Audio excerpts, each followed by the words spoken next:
It took more than 50 years to end Colombia's armed insurgency and more than a year to draft the peace accord scheduled to be ratified next week. And two of the most important issues concern land ownership in Colombia and how to reintegrate former guerrilla fighters back into society. Now, CCTV's Michelle Beggar reports. The wide-ranging agreement not only covers a lot of ground, part of it literally concerns the ground. Logramos un acuerdo sobre el primer punto. We reached an agreement on rural development, which simply translates into more development for rural areas and better quality of life for our farmers. The vegetation in this Bogotá National Park is lush because of Colombia's rich soil. This land is rich in another sense too.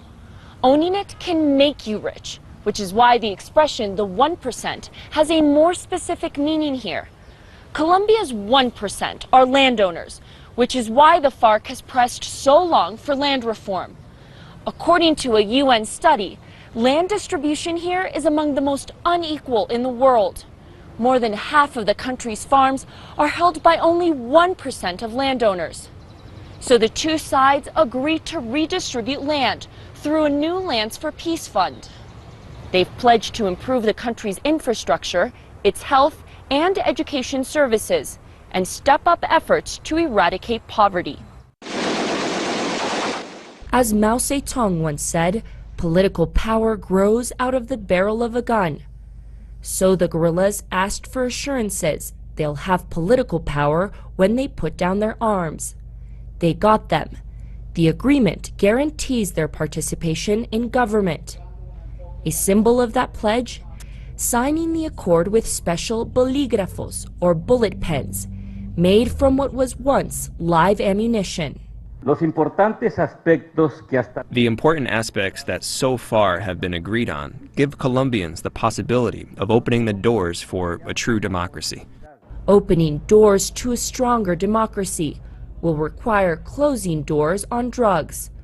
The government has long accused the guerrillas of drug trafficking to fund their war. To help beat swords into plowshares, programs to encourage the FARC to swap coca for coffee or some other crop unrelated to the drug trade. The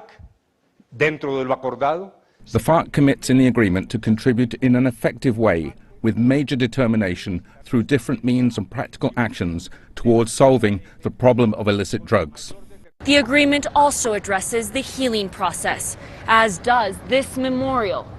This is Bogotá Center for Memory, Peace and Reconciliation. Colombians built this memorial looking forward to this day. The center's sculpture garden is dedicated to the conflict's 6 million victims. Every corner of this space is an expression of hope after a conflict that outlasted America's longest war and dragged on after the end of the Cold War. The sound that you hear and what you're seeing tonight, not hammers and sickles, but hammers and chisels as young people take down this wall bit by bit. Beyond 9/11 and a second war in Iraq. 10 Colombian presidents have come and gone. And 8 U.S. presidents. Latin America's longest armed conflict finally over after talks that at times like the war felt like they would never end. Michelle Beggar, CCTV, Bogotá.